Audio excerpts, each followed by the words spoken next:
ప్రభునందు ప్రియులారా, దేవుని మహాకృపను బట్టి మన జీవితంలో నూతన సంవత్సరం వచ్చింది.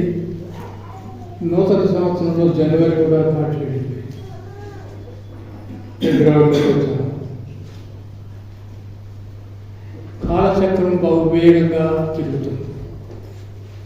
ప్రపంచ పరిస్థితులు కూడా చాలా దారుణంగా మారుతున్నాయి. మన సంఘాల్లోని పరిస్థితులు కూడా ఊహించని రీతిగా తారుమారవుతున్నాయి. ప్రభువు రాకడ బహు సమీపంగా ఉందని హెచ్చరించబడుతున్నాం. ఆయన వెళ్ళిపోకముందు అన్నాడు, నేను వచ్చినప్పుడు ఎవరి అందరూ విశ్వాసం కనుగొందురా అని వెళ్ళాడు. కనుక మన విశ్వాసాన్ని జాగ్రత్తగా కాపాడుకోవాల్సిన హెచ్చరిక మనం కలిగి ఉన్నాం.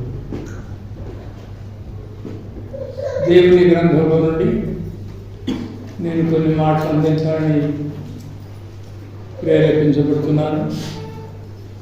ఆ మాటలు అందించుటకు నాకు దేవుడు తగిన శక్తి, నడిపింపు అనుగ్రహించినట్లు మీరందరూ ప్రార్థనాపూర్వకంగా ఆలకించి సహకరిస్తే ఆ మాట కలుగుదాం. దయచేసి కీర్తన గ్రంథం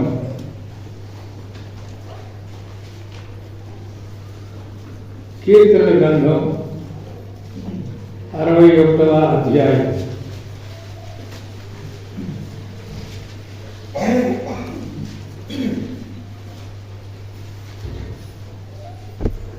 మొదటి 2 వచనాలు చదువుకుందాం. దేవా, చదివారంటే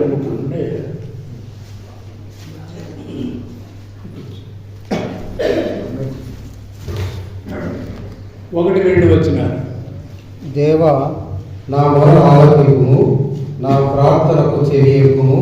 నా ప్రాణము తల్లడిల్లగా భూ దిగంతముల నుండి నీకు మొరపెడుచున్నాను. నేను ఎక్కలేనంత ఎత్తైన కొండపైకి నన్ను ఎక్కించుము. చాలా చిన్న ప్రార్థన చేసుకున్నాను. దయామయుడైన తండ్రి, మీ మాటలు చదువుకున్నామయ్యా. ఆ మాటలు మీ ఆత్మ ద్వారా మాకు వివరించండి. మన ఆయన కరుణించమని, మాట పలికేవాడు నిష్ప్రయోజకుడు, సహాయం చేయమని యేసు ప్రభు పేరిట వేడుకుంటున్నాము తండ్రి. ప్రభునందు ప్రియులారా, కీర్తనకారుడు దావీదు కీర్తన. ఈ కీర్తన రాసిన వాడు మహాభక్తుడు, ఆయన రాజు. చాలా చిన్నతనం నుండి కూడా దేవుని యొక్క ఆధీనంలో సాగుతున్న వ్యక్తిగా మనం గమనిస్తున్నాం. దావీదు మహారాజు.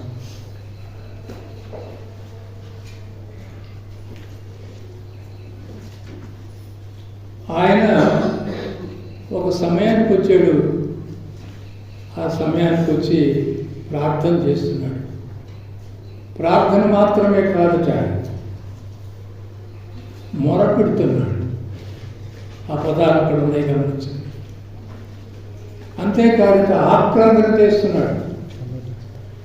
ఎందుకు ఆ ఆవేదన, ఎందుకు అలాంటి భయంకరమైన పరిస్థితికి ఆయన వచ్చాడు? ఆయన అన్న మాట మనం గమనించినప్పుడు,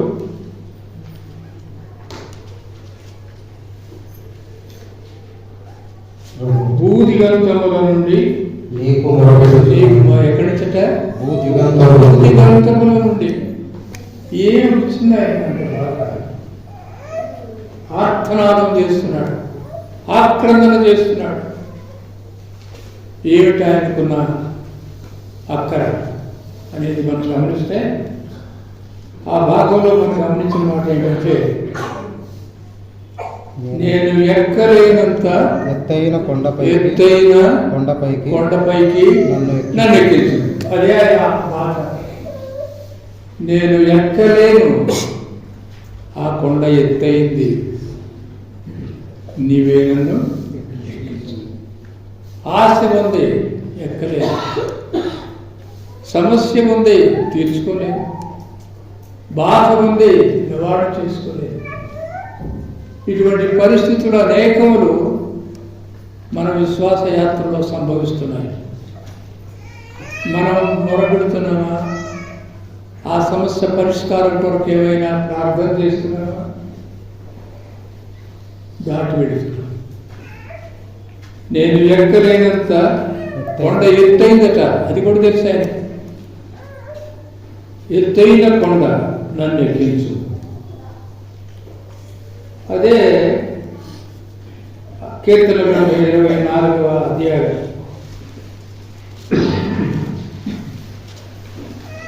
2వ వచనం చూద్దాం, చూడండి. ఆయన సముద్రముల మీద దానికి పునాది వేసెను, ప్రవాహ జలముల మీద దాన్ని స్థిరపరచెను. దేవుని పరిశుద్ధ పర్వతం లేదా సముద్రముల మీద యెహోవా పర్వతములకు ఎక్కదగిన వాడెవడు? సరే, ఒక గొప్ప ప్రశ్న. ఆ పర్వతం ఎవరిదట? దేవుని పర్వతం. ఆ పర్వతానికి ఎక్కగలిగిన సమర్థుడు ఎవరు లేరని కీర్తనకారు చెబుతున్నాడు తన అనుభవంలో. ఎక్కదగిన వాడెవడు? ఆయన పర్వతం ఎలాంటిదంటే పరిశుద్ధ పర్వతం కనుక పరిశుద్ధతలోనికి పోగలిగిన వ్యక్తి ఎవరైనా ఉన్నారంటే ఎవరు లేడట. ఈ లోకంలో చాలా యాత్రలు, పూజలు, పునస్కారాలు, ఉపవాసాలు చేస్తున్నాం. కావలసిన రీతిగా మనం పరిశుద్ధం చేసుకుని వెళ్ళాలనే ధర్మంతో పెడుతున్నాం. ఆశ ఏంటంటే దేవుడు పరిశుద్ధుడు కనుక దేవుని చేతికి వెళ్ళేవాడు పరిశుద్ధుడై ఉండాలి, పరిశుద్ధత. అందుకని దావీదు మొరపెడుతున్నాడు. మొరపెడుతున్న దావీదు అనుభవం ఏంటో చూద్దాం, చూడండి. కీర్తన 121:1. కీర్తన గ్రంథం 121:1. ఏ కీర్తనకారుడైతే నేను ఎక్కలేనంత ఎత్తైన పర్వతం, పరిశుద్ధ పర్వతం అని మాట్లాడుతున్నాడు. ఆ ఎత్తైన పర్వతం సంగం గమనించండి. 121. కొండల తట్టు నా కన్నులెత్తుచున్నాను, నాకు సహాయం ఎక్కడ నుండి వచ్చును. కొండల తట్టు ఎందుకు ఈ మాట అన్నాడంటే దావీదుకు అనుభవం ఉంది, కొండలెక్కిన అనుభవం. బాల్యం నుండి తండ్రి మందన మేపుతున్న సమయాల్లో ఆ మంద మేపు కొరకు అనేక రకాలైన కొండలు ఎక్కాడు. కనుక ఎక్కలేనంత ఎత్తైన కొండ దగ్గర సమీపించినప్పుడు ఆయన అనుభవాన్ని జ్ఞాపకం చేసుకుంటున్నాడు. ఈ కొండలన్నీ తట్టు నేను కనులెత్తుతున్నాను, అదేది నాకు నా అనుభవం, బాల్యం నుండి వచ్చిన అనుభవం ఏమాత్రం కూడా పరిశుద్ధమైన దేవుని కొండ ఎక్కడానికి, పరిశుద్ధతలోకి నాకు సహాయం లేదు.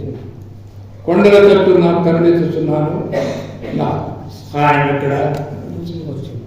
తర్వాత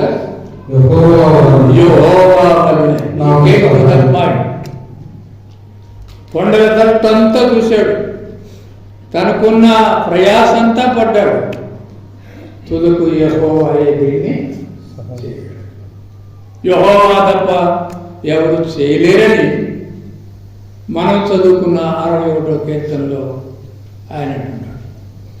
కొండల తట్టు నా కరులెత్తిన ప్రయోజనం లేదు. అలాగే మానవ ప్రయత్నాలు పరిశుద్ధుడైన దేవుని సమీపించడానికి అనేకం చేస్తున్నాం. మన అనుభవాలు కొందరు చర్చికి వెళ్ళి, కొందరు గుడికి వెళ్ళి, కొందరు పూజలు చేసి వివిధ రీతులుగా చేస్తున్నట్టుగా మనం చూస్తున్నాం. కనుక మనం జాగ్రత్త పడి యాత్రలు చేసి ఉపవాసం ఉండి కూడా ప్రయోజనం లేదు.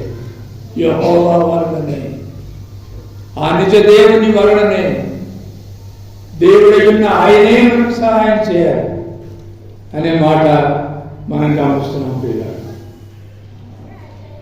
మనం చేసినవన్నీ ప్రయత్నాలు లేవని, చేయకూడదని నేను చెప్పట్లేదు. కానీ ఆ ప్రయత్నాలు, ఆ ప్రయాస, ఆ పూజలు దేవుని దృష్టికి ఎలా ఉంటాయో యెషయా గ్రంథం 64వ అధ్యాయం 6వ వచనం గమనించండి.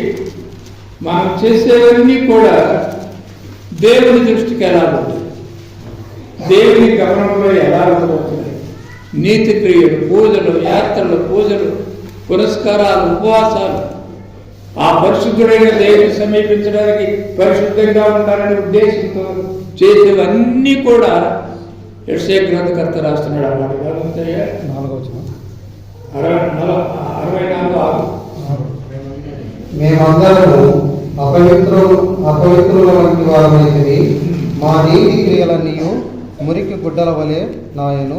దేవుని దృష్టిలో ఎలా ఉండేట మన నీతి క్రియలు? మురికి గుడ్డ వలె మన నాయను. దృష్టిలో నీతి క్రియలట. మన దృష్టిలో, మన ఉద్దేశంలో చాలా మంచి పని చేస్తున్నాం. భక్తిపూర్వకమైన యాత్ర, భక్తిపూర్వకమైన పూజ, భక్తిపూర్వకమైన ఇవ్వడం, త్యాగం, సమర్పణ అన్ని భక్తిపూర్వకంగా జరుగుతున్నాయి. కానీ అవన్నీ దేవుని దృష్టికి ఎలా ఉన్నాయట? మురికి గుడ్డ. కనుక మానవ ప్రయత్నాలు పరిశుద్ధుడైన దేవుని సమీపించడానికి ఏమాత్రం కూడా సహాయపడవు. ఆ సంగతి తిరిగి దావీదు మహారాజు అంటున్నాడు, దేవా, ఈ ఎక్కలేనంత ఎత్తైన కొండలను ఎక్కించు. అందుకు ఎంతో బాధపడ్డట్టుగా మనం చూస్తున్నాం. ఎక్కలేనంత ఎత్తైన కొండ మనం గమనించినప్పుడు ఆ ఎక్కలేనంత కొండ మన ఎదురు కూడా ఉంది. ఏంటా కొండ? పరిశుద్ధమైన కొండ. ప్రతి మానవుడు తన జీవితంలో పరిశుద్ధంగా బ్రతికి దేవుని సమీపించాలని ఆలోచన ఉంది, ప్రయాస కూడా. కనుక ఎక్కలేనంత కొండ మనల్ని ఎక్కించడానికి మన ప్రభు అయిన యేసుక్రీస్తు ముందుగానే కలువరి కొండకు వెళ్ళాడు. ముందుగానే ఆయన కలువరి కొండను ఎక్కించాడు. ఆ యెహోవా దేవుడు మానవాడినైన దావీదును ఎత్తైన కొండ ఎక్కించే ముందుగానే ప్రవచన రీతిగా తన కుమారుడైన క్రీస్తును కలువరి కొండకు ఎక్కించాడు. కలువరి శిలువలో ఏం జరిగిందో మనకు తెలుసు. ఎక్కించాడు. సమస్త మానవ పాప పరిహారం కొరకై తన ముందు కుమారుడిని అప్పగించాడు. తర్వాత మనం గమనిస్తున్నాం 57వ అధ్యాయం కీర్తన 57:9 వచనం. కీర్తన గ్రంథం 57:9. నీవు తైలము తీసుకొని రాజునొద్దకు పోతిని, పరిమళ ద్రవ్యములను విస్తారముగా తీసుకొని నీ రాయబారులను దూరమునకు పంపితిని. పాతాళమంత లోతుగా నీవు లొంగితివి, నీ దూర ప్రయాణము చేత నీవు 57:9. ఈ కృప ఆకాశము కంటే ఎత్తైనది. చాలు. నీ కృప ఆకాశం కంటే, దావీదు దగ్గర ఉన్న కొండ కంటే ఎత్తైందని దేవుని కృప. నీ కృప ఆకాశము కంటే ఎత్తైంది.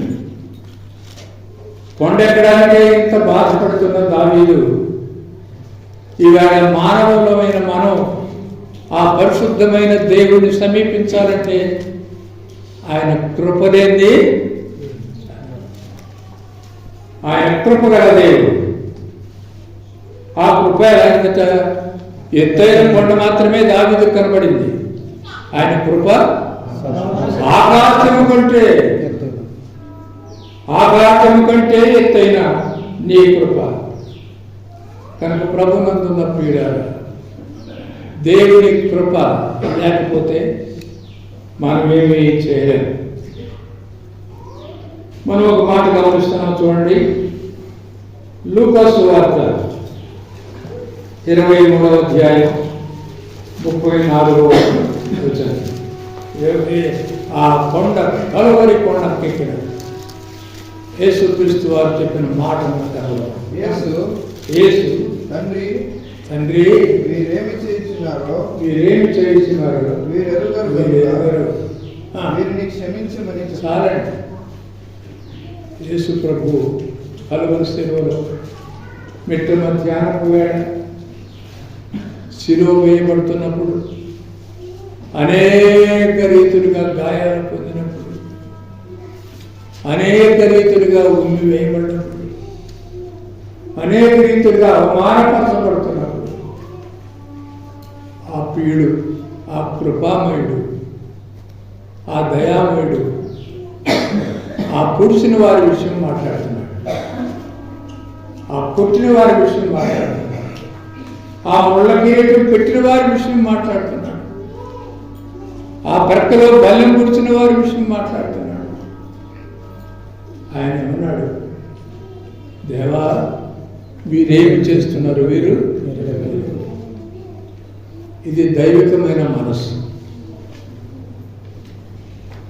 ఎవరో ఏదో చేసేయండి ఎవరికో జ్ఞాపకం పెట్టుకోవడం సమంజసం కాదు. వీరేమి చేస్తున్నారో వీరు కాబట్టి ఏం చేయాలంట? తండ్రిని ఏడుకున్నాడు కుమారుడైన క్రీస్తు. బాటలో ఉన్నప్పుడు, పొడవబడుతున్నప్పుడు, ఉమ్మివేతలకు గురైనప్పుడు, అవమానపరచబడుతున్నప్పుడు, వివిధ రీతులుగా బాధలో ఉండి తండ్రికి మొరపెట్టి చెప్తున్నాడు, తండ్రి వీరేమి చేస్తున్నారు వీరు ఎరువు, వీరిని క్షమించు, క్షమించు, వీరి పాప పరిహారాన్ని నేను అప్పగించుకుంటున్నాను కనుక వీరిని క్షమించు ప్రభు తండ్రి అని కోరుతున్నట్టు మనం చూస్తున్నాం. తరువాత రక్షణ ఆరంభమైంది అక్కడే. కలువరి శిలువలో ఉన్న యేసయ్య మానవాడిని తన కృప చేత రక్షించే విధానం ఆరంభమైంది కలువరిలో. ఆ రక్షణ విధానం ఎలాంటిదంటే కృప ఆకాశం కంటే ఎత్తైనది. ఎఫెసీయులకు రాసిన పత్రిక 2వ అధ్యాయం 8వ వచనం గమనించండి. ఈ విశ్వాసము ద్వారా కృప చేత రక్షింపబడి ఉన్నారు. ఇది మీ వలన కలిగినది కాదు, దేవుని వలనే. చాలు. కనుక దావీదు కోరాడు, ఎత్తైన కొండపైకి. నేను ఎక్కిన కొండల్లో సరైన కొండ కాదు ఇది, అంతకంటే ఎత్తైన కొండట. ఎక్కి దిగాడు అనేక కొండల పశువులను మేపుతున్నప్పుడు ఆ కొండ లాంటి కొండ తట్టు కనులెత్తేడు కాదు, ప్రయోజనం లేకపోయింది. యెహోవా వలననే అన్న ప్రభు లేక మనం దావీదు గమనించిన మాట ఏమిటంటే యెహోవా వలన. కనుక మనం గమనిస్తున్న మాట ఏమిటంటే ఎఫెసీయులకు 2:8 చదివే మరొకసారి, మీ విశ్వాసము ద్వారా కృప చేతనే రక్షించబడి ఉన్నారు. ఇది మీ వలన కాదు, దేవుని వరమే. దేవుని వలనే. ఏదైనా దేవుడు చేయాలి. మనకు వచ్చే సమస్య పరిష్కారం మన జ్ఞానం చాలు, మన అనుభవాలు చాలు, మనకున్న రకరకాల టాలెంట్స్ చాలు, మనకున్న ఆస్తి అంతస్తులు చాలు, మనకున్న ఏది చాలదు, ఏది చాలదు. నీకున్న నాకున్న జ్ఞానం చాలు. దేవుని వల్లనే, దేవుని కృప ద్వారానే. దేవుని కృప మానవాళికి అందించిన నిమిత్తమే తన ముద్దు కుమారుడైన యేసుక్రీస్తును మిట్ట మధ్యాహ్నం వేళ ఆకాశానికి భూమికి మధ్యన వేలాడదీశాడు. ఆయన వారిని ఆయనే రక్షించాడు. కనుక ప్రభు పిల్లలమైన మనం రక్షించబడ్డామా లేదా? మందిరానికి వస్తున్నాం సంవత్సరాల తరబడి, అనేక సంవత్సరాలుగా దాటిపోతూనే ఉంది. మందిరానికి వెళుతున్నానులే, కానుక ఇస్తున్నానులే, రకరకాల ప్రార్థనలు చేయించుకుంటున్నానులే అనే దానిలోనే సాగిపోతున్నాయి సంవత్సరాలు. ఎత్తైన తన కృప చేత రక్షించబడకుండా ఉంటే ఈ కోరికలు ప్రభు యేసుక్రీస్తును సొంత రక్షణగా అంగీకరించాడు. గతసారి నేను మాట్లాడినప్పుడు విశ్వాసమును గురించి ప్రస్తావన తెచ్చాను. ఆ విశ్వాసం ఎక్కడ కనబడుతుంది గమనించాయి. మరి ఒకసారి ఎఫెసీయులు 2:8 మీరు విశ్వాసము ద్వారా కృపచేతనే కృపచేతనే రక్షింపబడి ఉన్నారు. రక్షించబడి మన రక్షించబడిన దేవుని బిడ్డలమైన మన రక్షణ ఎలా వచ్చిందట? విశ్వాసము ద్వారా, కృప ద్వారా. ఎత్తైంది కృప. ఆ కృప ఎక్కాలంటే విశ్వాసం. దేవుని బిడ్డలమైన మనం అలానుసార రక్షణ కొండ. ఈ కొండకి నేను ఒక పేరు పెట్టాను, రక్షణ కొండ. రక్షణ కొండ. ఈ కొండ ఎక్కారా? ఎక్కని వారు ఎక్కాలని మనవి చేస్తున్నాం. రెండవ కొండ దేవుని వాక్యం అనే కొండ. మొదటి కొండ దేవుని రక్షణ కొండ. రెండవ కొండ దేవుని వాక్యం అనే కొండ. నిర్గమకాండం 32వ అధ్యాయం 15వ వచనం.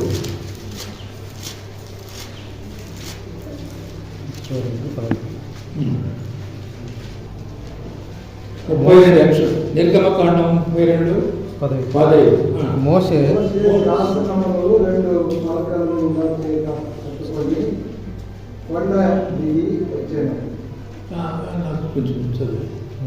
మోషే శాసనములు గల 2 పలకలను చేతపట్టుకుని కొండ దిగి వచ్చెను. ఆ పలకలు ఇరు ప్రక్కలను వ్రాయబడినవి. అవి ఈ ప్రక్కను ఆ ప్రక్కను వ్రాయబడి ఉండెను. ఆ పలకలు దేవుడు చేసినవి. ఆ పలకల మీద చెక్కబడిన వ్రాత దేవుని చేవ్రాత. దేవుని చేవ్రాత.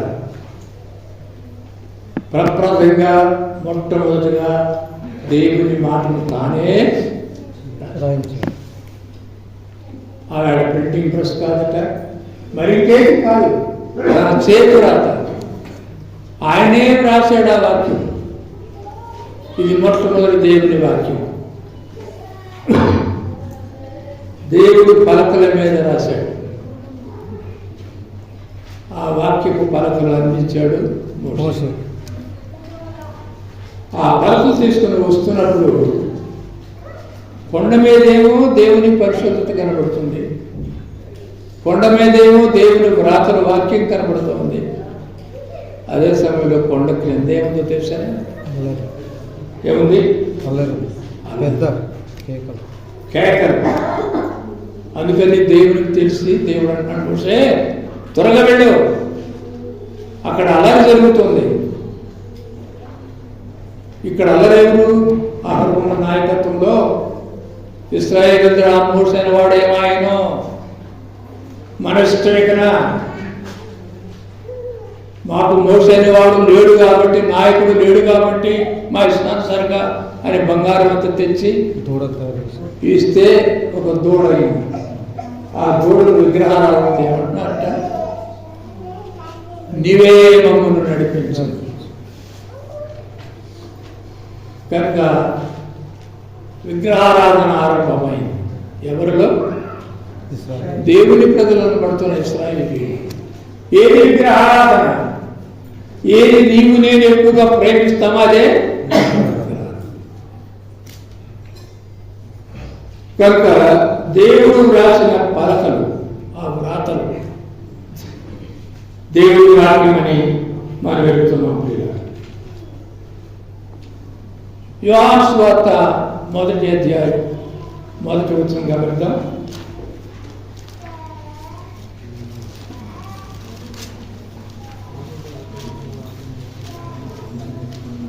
ఆదియందు వాక్యము ఉండెను. ఆదియందు వాక్యము ఉండెను. వాక్యము దేవుని యొద్ద ఉండెను. వాక్యము దేవుని యొద్ద ఉండెను. వాక్యము దేవుడై ఉండెను. వాక్యము దేవుడై. సార్, దేవుని వాక్యం అంటే ఏమి? దేవుడు. అందుకని కొంతమంది దేవుని బైబిల్ తీసుకెళ్ళి పూజ చేసుకుంటున్నారు. దేవుని మాటలు పూజకు పనికి వచ్చేవి కాదు, నీ నా జీవితాలు మార్చడానికి పనికి వచ్చేవాడు. కనుక దేవుని వాక్యము దేవుడై ఉన్నాయి. ఆ వాక్యం తర్వాత మనం గమనిస్తాం. యేసుక్రీస్తు వారు 14వ వచనంలో ఆ వాక్యం శరీరధారి మన మధ్య ఉన్నాడు. సరే, ఆ సంగతి కాదు. దేవుడే రాసిన వాక్యం గొప్పది. వాక్యం కంటే మించింది మరి ఏమీ లేదు. ఓ మాట సహాయకరంగా చూద్దాం చూడండి. 138వ కీర్తన 2వ వచనం. 138 2వ వచనం. నీ పరిశుద్ధాలయము తట్టు నీ పరిశుద్ధ ఆలయము తట్టు. నేను గమనించిన మాట. నమస్కారం చేయుచున్నాను. ఆలయం దేవుని నిలయం. ఎలాంటిదిట? పరిశుద్ధమైన ఆలయం. నీ నా హృదయం ఆయనకు ఆలయం అంటున్నాను. పరిశుద్ధంగా ఉందా? వివిధ రకాల నీతి క్రియలు పెట్టుకున్నట్టుగా దేవుని దృష్టికి మురికి బొడ్డుగా ఉండేటట్టు ఉండేది. ఎలా ఉంది మన హృదయం? పరిశుద్ధ ఆలయం. దేవుడి నివాసం ఉండే ప్రతి స్థలం పరిశుద్ధమైంది. పరిశుద్ధమైన ఆలయం నీలో నాలో ఉంటే హృదయంలో ఏముందట? ఏముంది? అది దేవుడికి తెలియదనా? దేవుడు గ్రహించలేడనా? మార్కు సువార్త 7వ అధ్యాయం 21 అనుకుంటాను, 27. హృదయంలో నుండి చదివే మార్కు సువార్త 7:21. లోపల నుండి అనగా మనుషుల దేవుని ప్రజలమైన ఇశ్రాయేలీయులు ఆరాధన చేస్తున్నాం. దేవుని ఆలయాన్ని మన హృదయంలో పెట్టుకున్నాం. ఈ చెడిపోయిన హృదయంలోకి దేవుడు వచ్చాడు, సంతోషపడుతున్నాం. అందుకని ఈ హృదయం ఎలాంటిదట? పరిశుద్ధ ఉండాలి ఆలయం. అయితే ఆలయం ఏముందట చూడండి. లోపల నుండి అనగా మనుష్యుల హృదయములో నుండి దురాలోచనలను, గమనించండి, జారత్వములను, దొంగతనములను. మనుష్యుల హృదయం. ఒకప్పుడు ఏమియా గ్రంథం రాశాడు, చెడిపోయిన హృదయం, ఎవరు బాగు చేయలేని హృదయం, పాపాంధకారంతో హృదయం నిండి మానవుని పాపానికి దాసుడుగా మార్చిన హృదయం. ఆ హృదయంలోకి ప్రభు వచ్చాడంటే ఆ హృదయంలో ప్రభు రాకముందు ఏమున్నాయి? దురాలోచనలు, జారత్వములను, దొంగతనములను, నరహత్యలను, వ్యభిచారములను, లోభములను, చెడుతనములను, కృత్రిమమును, కామ వికారమును, మత్సరమును, దేవదూషణయు, అహంభావమును, అవివేకమును వచ్చును. 13 అనుకుంటాను. 13 దుర్గుణాలు కలిగిన మన హృదయాన్ని ప్రభువుకి ఆలయంగా ఇచ్చేమని సంతోషపడితే అది పరిశుద్ధ ఆలయంగా ఉందా? ఇక్కడ నమ్మినాం, రక్షించబడ్డాం, మందిరానికి వెడుతున్నాం, ప్రభు శరీరానికి సాదృశ్యంగా ఉన్న రొట్టెరసాల్లో పాలు పొందుతున్నాం, చోదిన మనకిచ్చిన దానిలో తానికి వేస్తున్నాం, ఆమె. కానీ ఎలాగుంది మన హృదయం? ఎలాగుంది మన హృదయం? హృదయం పరిశోధన చేసుకుంటున్నామా మనం? నా హృదయంలో ఏముంది? 13 రకాల దుర్గుణాలు ఉన్నాయి. అవి వాటిలో ఏదైనా ఉందేమో ఆలోచన చేసుకుందాం. ఆ 13 రకాలైన దుర్గుణాలలో ఏదైనా నేటికి దాటిందా? ఏదైనా మన జీవిత యాత్రలో కనబడుతుందా? అక్కడ ఎవరు దాచలేరు, ఎవరిని దాన్ని మరుగు పెట్టలేరు. సమయం వచ్చినప్పుడు, సందర్భం వచ్చినప్పుడు అది బయటకే వచ్చింది. చనిపోయిన వాళ్ళు వేసేస్తే ఎంత భయపడతాం? శవాన్ని పూర్తి చేసి వచ్చావు, మర్నాడు వచ్చాడు, అలా పడుతున్నాడు, ఎంత భయం. అలాగే సమాధి చేయబడిన ఈ దుర్గుణాలు 13 అప్పుడప్పుడు బయటకు వస్తే సమాజం భయపడతాడు. నీలో నాలో వచ్చిన ఆ దుర్గుణాలు బయటకు వచ్చినప్పుడు సమాజం బాధపడదు, సంఘం బాధపడతావు. నీ మటుకు నువ్వు, నా మటుకు నేను ఏదో చేసేవలే సంతోషపడుతున్నాం. దాని ద్వారా సంఘం బాధపడతారు, సమాజం బాధపడతారు, విన్నవారు బాధపడుతున్నారు. ఈ వివేచన మనకుందా? పరిశుద్ధ ఆలయం చదివేయండి. 138 138 పరిశుద్ధ ఆలయం తట్టు 138 నీ పరిశుద్ధాలయము తట్టు నీ పరిశుద్ధ ఆలయము తట్టు నేను నమస్కారం చేయుచున్నాను. పరిశుద్ధ ఆలయం ఏదన్నా మనం ఇప్పుడు మన హృదయమే దేవుని పరిశుద్ధ ఆలయం కనుక ఈ ఆలయం పరిశుద్ధంగా ఉండాలి. కానీ 13 రకాలైన పోయి బయటికి ఇవన్నీ లోపల నుండే బయటికి వచ్చింది. బయటికి వెళ్ళి మళ్ళీ అప్పుడప్పుడు లోపల వచ్చి పడతాయి. చనిపోయిన వాళ్ళు ఏది ఇచ్చినట్టు వస్తున్నాయి తింటున్నా. తర్వాత మాట్లాడే నీ నామమంతటి కంటే నీ నామంతటి కంటే నీవిచ్చిన వాక్యమును నీవు గొప్ప చేసి ఉన్నావు. What a wonderful statement it is. ఇటువంటి ఆశ్చర్యకరమైన అనుభూతితో రాశాడు. నీవిచ్చిన వాక్యం, దేవుడున్న వాక్యం, దేవుడైన వాక్యం, దేవుని యొక్క ఉన్న వాక్యం, దేవుడి చేవరాతో వ్రాసిన వాక్యం ఎంత మట్టుకు మన జీవితంలో వర్కౌట్ చేస్తుంది, ఎంత మట్టుకు వర్క్ చేసినట్టు అనుభవం ఉంది మనకి. దేవుడి వాక్యం వింటున్నాం, వింటూ మట్టుకే ప్రతి ఆదివారం దేవుడి వాక్యం చెప్తున్నాం, చెప్పే మట్టుకే గమనించినప్పుడు కూడా ఆ వాక్యము నీ నామము కంటే గొప్పది, గొప్ప వాక్యం. ఇవాళ వాక్యం అయిన తర్వాత బయటకి చెట్టుకు రకరకాల సర్టిఫికేట్లు ఇస్తారు. బాగా చెప్పాడు, మంచిగా మాట్లాడాడు. కానీ ఆ వాక్యం మనలో ఎంతవరకు పనిచేసిందని యోచన చేసుకో. ఆ దేవుని యొక్క వాక్యం, దేవుడైన వాక్యము మనలో ఎంత మట్టుకు వర్కౌట్ అయింది, ఎంతవరకు పనిచేసింది, ఎంతవరకు పని చేయడానికి మనం సమ్మతించాము దేవుని వాక్యాన్ని మనలో పనిచేయడానికి.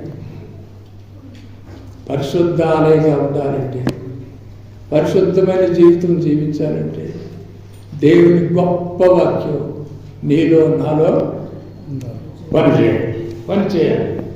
నీలో నాలో వాక్యం పనిచేయాలి. అపోస్తుల కార్యం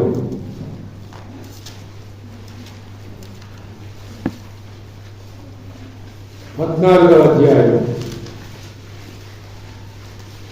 3వ వచనం. కాబట్టి వారు ప్రభువును ఆనుకొని ధైర్యముగా మాట్లాడుచు అక్కడ బహుకాలం గడిపిరి. ప్రభు వారి చేత సూచక క్రియలను అద్భుతములను చేయించి తన కృపావాక్యమునకు సాక్ష్యమిప్పించుచుండెను. దైవజనుడైన పౌలు ఒక స్థలంలో పనిచేశాడు. ఆ పని చేసిన దైవజనుడు వారిని విడిచి వెళ్ళవలసి వచ్చినప్పుడు వారిని ఎవరికి అప్పగించాడు? కానీ నో, కృపావాక్యం. ఎవరికి అప్పగించాడు? కృపావాక్యానికి. కృపరక్షణ వాక్యం నిన్ను మార్చే పరికరం. వాక్యం మార్చలేకపోతే ఏది మార్చలేదు. వాక్యం ఏ వాక్యం అట? గొప్ప వాక్యం, దేవుడైన వాక్యం, దేవుని నుండి వచ్చిన వాక్యం. కనుక దేవుడి వాక్యం విన్న వారిలో ఎంత మట్టుగా ఆ వాక్యం మనలో పనిచేస్తుంది. Let us examine.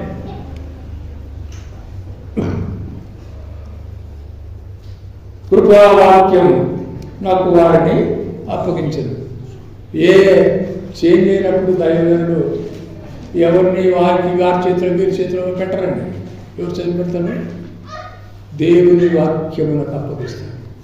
పౌలు ఇచ్చిన మాదిరి వారిని విడిచి వెళ్ళవలసి వచ్చినప్పుడు, వారికి వేరైపోతున్నప్పుడు ఆయన ఎవరికి అప్పగించాడు? కృపావాక్యము. ఆ వాక్యం ఎలాంటిది? గొప్ప వాక్యం. ఆ వాక్యం ఎలాంటిది? దేవుడైన వాక్యం, దేవుని వచ్చిన వాక్యం, దేవుడైన రాసిన వాక్యం. కనుక వాక్యములకు ఎంత ప్రాధాన్యత ఇవ్వడిస్తుంది. ఎవరో ఇవ్వలేదని వారి మీద మాట్లాడతావు. నా సంగతి ఏమిటి? ఎవరో వాక్యం ప్రకారం లేదని బోధన చేస్తావు, హెచ్చరిస్తావు, విమర్శిస్తావు. కానీ ఆ వాక్యానికి నీవు నేనంతా మార్పు చెందావు. మనమే పరీక్ష చేసుకునవలసిన అవసరం. కృపావాక్యములకు వారిని అప్పగించండి. యాకోబు రాసిన పత్రిక 1వ అధ్యాయం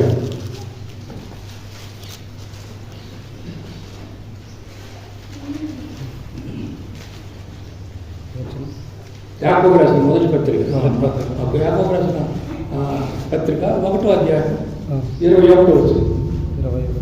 అందుచేత సమస్త కల్మషమును విర్రవీగుచున్న దుష్టత్వమును మాని లోపల నాటబడి మీ ఆత్మలను రక్షించుటకు శక్తిగల వాక్యమును, కృపావాక్యం, శక్తిగల గొప్ప వాక్యం, ఆత్మను రక్షించే వాక్యం.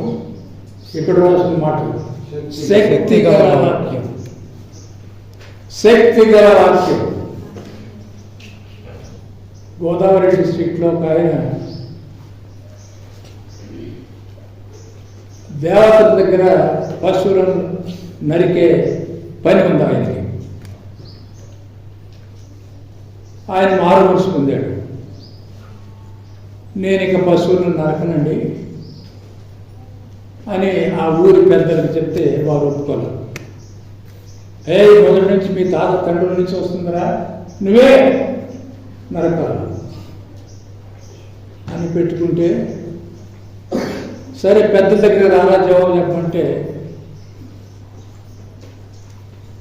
సరే వస్తానండి అని వెళ్ళాడు. నిలబడ్డాడు. ఎందుకురా, మీ తాత తండ్రుల నుంచి మీ ఆచారం అది, నువ్వు చేయాలా అని అంటే, నేను చేయనండి, నేను ఏమాత్రం చేయలేదు. చేయకపోతేట్రా, ఇప్పుడు నా మాట చెప్తారా, నా సంఖలో ఉన్నది బయటకు తీయమంటారా? ఏంటి సంఖలో ఉంది? తీరా ఏంటి అన్నారంటే, తీరితే బైబిల్ తీసినట్టు తీసి ఒక మాట చదివాడు. ఈ శక్తి గల మాటలు, శక్తి గల వాక్యం, కృపావాక్యం. హెబ్రీయులకు రాసిన పత్రికలో ఉన్నది ఆ మాట నాకు గుర్తులేదు. 2 అంచులు కలిగిన ఖడ్గం, 2 అంచులు కలిగిన ఖడ్గం. దేవుడి వాక్యం 2 అంచులు కలిగిన వాక్యం. నేను ప్రసంగం చెప్పేదే కాదట, ఉపన్యాసం ఇచ్చేది మాత్రమే కాదు, ఆ వాక్యం నాకు కూడా పనిచేస్తుంది. ఒక వ్యక్తి చుట్టూ ఏళ్ళు చూపెట్టామంటే 3 ఏళ్ళు. ఇది మర్చిపోకూడదు ఎప్పుడు కూడా. ఒక విశ్వాసం రేకాడు చెప్పేవారమే ఉండకూడదు, చేసేవారమే ఉండాలి. ప్రభు నేర్పిన మాదిరిది. ఆయన చేడుకును తాను అప్పగించబడినప్పుడు చేడుకును బోధించాలి. కనుక శక్తి గల వాక్యం, నిన్ను నన్ను సరిచేసే వాక్యం, శక్తి గల వాక్యం, కృపావాక్యం. 22వ వచనం. మీరు మీరు వినువారు మాత్రమై ఉండి. 21 శక్తి గల వాక్యం. అందుచేత 22 ఏం చదువుతుంది చెప్పు. మీరు వినువారు మాత్రమే ఉండి. నిన్ను నన్ను మీరు వినువారు మాత్రమే ఉండి, మిమ్మును మీరు మోసపుచ్చుకొనకుండా. ఇది ఎప్పుడు కూడా ఒక వ్యక్తి ఇంకొకరిని మోసం చేయడానికి ప్రయత్నిస్తాడు.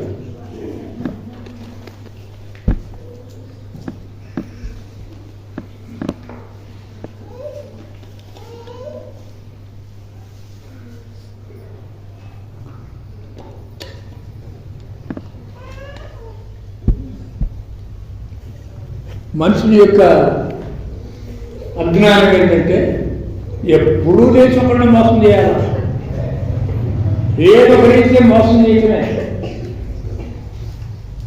కాబట్టి మనం గమనించినప్పుడు యాకోబు రాసిన పత్రికలు ఏమన్నాడు చూసావా? చదవలే. మీరు వినువారు మాత్రమై ఉండి వినువారు మాత్రమై ఉండక మిమ్మును మీరు మోసపుచ్చుకొనకుండా కూడా వాక్య ప్రకారం ప్రవర్తించువారునై ఉండుడి. అది కావాలి. వినువారు మాత్రమై ఉండక విన్న వాక్యం ప్రకారం ప్రవర్తించేవారు. బల్ల బుద్ధి చెప్తాం కూర్చున్న వారికి.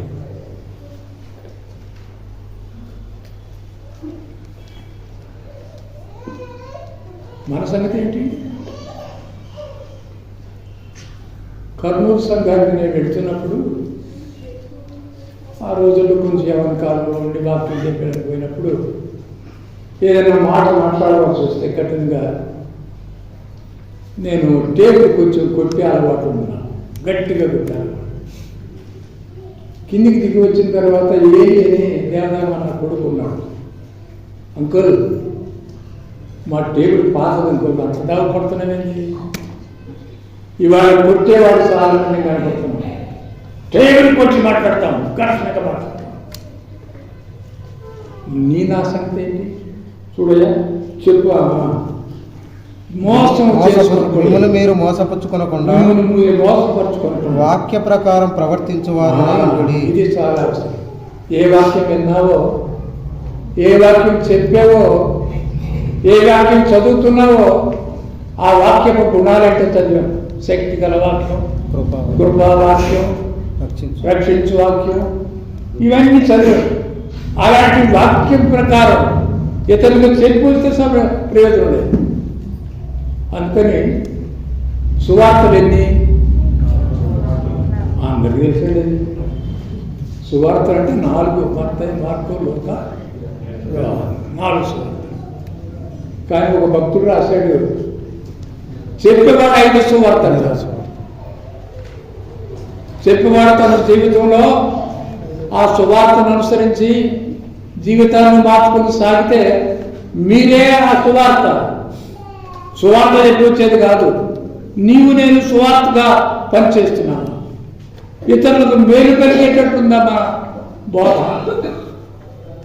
కాబట్టి మనం గమనించిన మాట, శక్తి గల వాక్యం దాని ప్రకారం నడవకుండా, అనుసరించకుండా ఏం చేస్తున్నారంటే మోసపుచ్చుకున్నారు. ఎవరిని?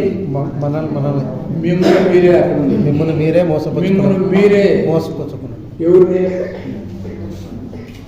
చెప్పండి. మమ్మల్ని మీరే ఎవరు? మిమ్మల్ని మీరే విన్నవారు, చెప్పేవారు అందరూ ఉన్నారు. దాంట్లో చెప్పేవారు కూడా ఉన్నారండి. మిమ్మల్ని మీరే మనమే మోసం చేసుకుంటాం. ఎక్కడ? ఆ వాక్యం ప్రకారం మన జీవితాన్ని మార్చుకోవాలి. ఆ వాక్యం ప్రకారం మార్చుకోవడానికి ప్రయత్నించడం ఒకసారే రాదండి. విన్న కొద్దీ ఆ జీవితాన్ని మలుచుకోవాలండి. ఇది నేను చెప్తున్నాను, అదైతే పెద్ద సాధ్యం అవుతుందని నేను చెప్పట్లేదు. ప్రయత్నం కనుక మిమ్మల్ని మీరే మోసపరుచుకోనకూడదు. ఇవాళ మన సంఘాలు చాలామంది సేవకులు, పెద్దలు, పరిచారకులు, పెద్దలు రకరకాలుగా పోతున్నాయి, చూస్తున్నాం. కానీ చెప్తున్నారే కానీ చేయలేకపోతున్నారు. ఎంత విచారం అంటే, ఎంత బాధ అంటే. ఎవరికి బాధ? మిమ్మల్ని మీరే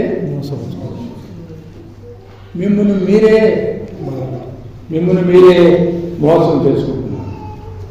సహజంగా మానవుడు ఇతరులను మోసం చేయడానికి ప్రయత్నిస్తాడు. కనుక్కున్న జ్ఞానం కొద్దీ, కనుక్కున్న రకాల ఆలోచన కొద్దీ ఇతరులను మోసం చేయడానికి. కానీ ఇక్కడ ఎవరిని మోసం చేస్తున్నాం? కనుక దేవుని వాక్యం ప్రకారం జీవితం నడవాలని నేర్చుకున్నాం. ఈ వాక్యం నడిచేవారి దేవుని వాక్యం అనే కొండ. మొదటి కొండ రక్షణ కొండ, రెండో కొండ వాక్యము, మూడో కొండ కూడా చూపిస్తాను. టైం అయింది, మన్నించి ఆలకించాలని మనం చూస్తున్నాం. మత్తయి సువార్త 17వ అధ్యాయం మత్తయి సువార్త 17వ అధ్యాయం మొదటి వచనం. 6 దినములైన తర్వాత 6 దినములైన తర్వాత యేసు యేసు పేతురును పేతురు యాకోబును యాకోబు అతని సహోదరుడైన యోహానును యోహానును వెంటబెట్టుకుని వెంటబెట్టుకుని ఎత్తైన యొక్క కొండ మీదికి ఏ కొండది? ఎత్తైన ఆయన దావీదు ఎదుర్కొన్న కొండ ఇది ఎత్తైన కొండ ఎత్తైన కొండ. మనకిచ్చిన దేవుని కృప ఆకాశం కంటే ఎత్తైన వాటన్నిటికంటే మించింది దేవుని కృప మన చేత మనకు అనిపించగా ఎత్తైన కొండ మీద. ఎత్తైన యొక్క కొండ మీదికి ఏకాంతముగా పోయి వారి ఎదుట రూపాంతరము పొందెను. చాలా రూపాంతరం, జీవితంలో మార్పు. కొండ మీదకి వెళ్ళారు, శిష్యులు కూడా ఉన్నారు. ఆయన రూపాంతరం పొందాడు. రూపాంతరం అంటే ఉన్న ఆకారంలో మార్పు కనపడుతుంది. కొందరు దేవుని పిల్లల ముఖాన్ని చూసినప్పుడు దైవత్వం ఉట్టిపడుతుంది వారిలో. దేవుని వాక్య ప్రకారం జీవితం జీవించే వారిలో దైవత్వం బయలుతుంది. మోషే కొండ దిగినప్పుడు ఆ ప్రజలు ఆయన చూడలేకపోయారు. అంత ప్రత్యేకమైన రీతిగా మోషే ముఖం మారి. కనుక ఈ భాగంలో మనం గమనించినప్పుడు రూపాంతరము పొందాము. రూపము మార్పు చెంది. కనుక ఒక్కో మాట రోమపత్రిక 12వ అధ్యాయంలో వస్తుంది. 12:2 ఆయన రూపాంతరం పొందాడు, తన దాసుడైన పౌరు చేత మనకు రాయించాడు. మీరు ఈ లోక మర్యాదను అనుసరింపక ఉత్తమమును అనుకూలమును సంపూర్ణమై ఉన్న దేవుని చిత్తమేదో నా ఇష్టాలు కాదండి. యేసుక్రీస్తే దేవుని చిత్తానికి లోబడ్డాడు. గెత్సెమనే తోటలో మరణమన్నట్టుగా బాధ చెందుతున్న పాత్ర తన ఎదుకు వచ్చినప్పుడు ఆయన అన్నాడు, తండ్రి నీ చిత్తమైతే తొలగించు, లేదంటే నా ఇష్టం కాదు, నీ చిత్తమే. యేసుక్రీస్తు లాంటి మనసు మనకు కలిగి ఉండాలంటే జాగ్రత్త పడదాం. ఉత్తమమును అనుకూలమును సంపూర్ణమై ఉన్న దేవుని చిత్తమేదో పరీక్షించి తెలుసుకున్నట్లు నీ మనస్సు మారి. ఎక్కడికి రావాలంటే నీ మనస్సు మారాలి. మొదట అన్నిటికీ స్థానం ఇక్కడే. మీ మనస్సు మారాలి. మనస్సు పొందామంటున్నాం. మనస్సు మారిందా? జాగ్రత్త పడదు. ఎట్ట మారు మనసు మారాలంటే ఎలా? యెషయా రాసిన 26వ అధ్యాయం. ఎవని మనస్సు నీ మీద ఆనుకును, ఎవని మనస్సు నీ మీద ఆనుకును, నీ స్వశక్తి చేత, నీకున్న నా తలంపుల చేత, నీకున్న ఆలోచన చేత రకరకాలుగా అన్ని జరిగిస్తూ ఉంటే ఎలా రూపాంతరం పొందుతాం? ఎక్కడ రావాలి రూపాంతరం మనకి? ప్రభు అయితే ఆయన రూపాంతరం పొందాడు. మనల్ని పౌలే మాట్లాడుతున్నాడు, మనస్సు మారి. మనసు ఎప్పుడు పొందాము? మనస్సు మారాలి. నీ మనస్సు మారి రూపాంతరం. 26 ఎవని మనస్సు నీ మీద ఆనుకును వానిని నీవు పూర్ణ శాంతి గలవానిగా కాపాడుదువు. ఏలైనగా అతడు నీ యందు విశ్వాసం ఉంచినవాడు. విశ్వాసం చెప్పుకుంటున్నాము. ఆయన మీద ఆనుకుంటున్నావా? రకరకాల ఆనుకుంటున్నాం. సంస్థల మీద ఆనుకుంటున్నాం, రకరకాల వ్యక్తుల మీద ఆనుకుంటున్నాం. ఎవరి మీద అనుకోవాలా? ఆయన మీద. ఎవరి మనసు నీ మీద కనుక ఆయన మీద ఆనుకున్నట్టు రుజువు కావాలంటే మనసే మొదట. కనుక అలా ఉండి ప్రభు కొరకై ముందుకు సాగుతుందంట. కనుక ఎత్తైన రక్షణ కొండ ప్రభు ఇచ్చాడు. రెండో కొండ వాక్యపు కొండ, దేవుడే రాయించిన పలకలు ఇచ్చిన కొండ. మూడో కొండ ప్రభువే రూపాంతరం పొందాడు, మనల్ని కూడా మనసు మారి కనుక అలాగూ మన జీవితం మిగిలి ఉన్న దినాల్లో అలాగుండి సాగుతాం. దేవుడి మాటలు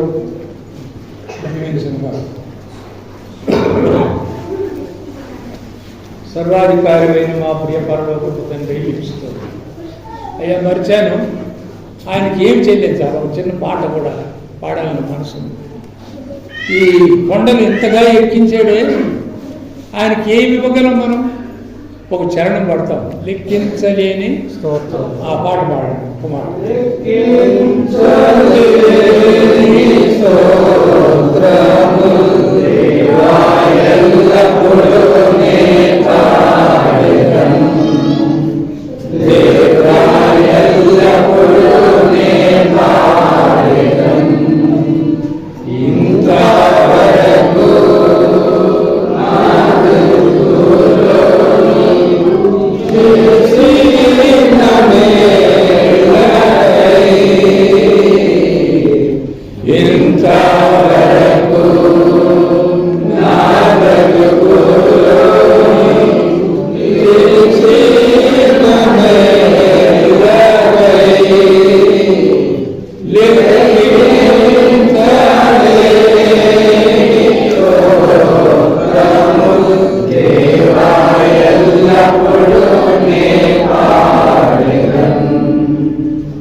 చిన్న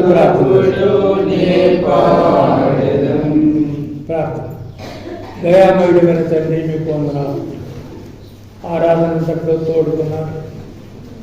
అనంతరం మీ మాటలు వినడానికి సహాయించారు. విన్నాం. వాటి ప్రతివాదం నడుచుకుంటే మా జీవితం మారు మనసు పొందిన వారిలాగా కనబడుతుంది, రూపాంతరంగా కనబడుతుంది. ప్రభువా, కరుణించండి మమ్మల్ని అలాగూ సాగడానికి మీ శక్తితో నింపండి. ఈ చిన్న సంఘాన్ని దీవించండి. సంఘములో ప్రతి కుటుంబమును, ప్రతి విశ్వాసిని బలపరచండి. నాయన మా ప్రభువా, ఆఖరి రోజుల్లో ఉన్నాం. మీరు ఆఖరి బహు సమీపంగా ఉందని ఒక రకంగా ప్రపంచ పరిస్థితులే హెచ్చరిస్తూ ఉన్నాయి. ఎంత మట్టుకు మేము సిద్ధంగా ఉన్నాం. మా నాయన, మా తండ్రి, మీరు వచ్చే వరకు లేక మేము ఊపిరి వరకు మీ కొరకే సాక్షులుగా సాగుతాం. మీ సహాయం అందించమని, ఈ సంఘాన్ని దీవించమని, జరుగుతున్న పరిచర్యను ఆశీర్వదించమని, మీ దీవెనాశీర్వాదాలతో నింపి మమ్మల్ని మా గమ్యస్థానాలకు చేర్చమని ఉన్న పాటను మీకు అప్పగించుకుంటూ యేసయ్య పుణ్య నామమున ప్రార్థన చేసి వేడుకొంచున్నాం తండ్రి. అందరికీ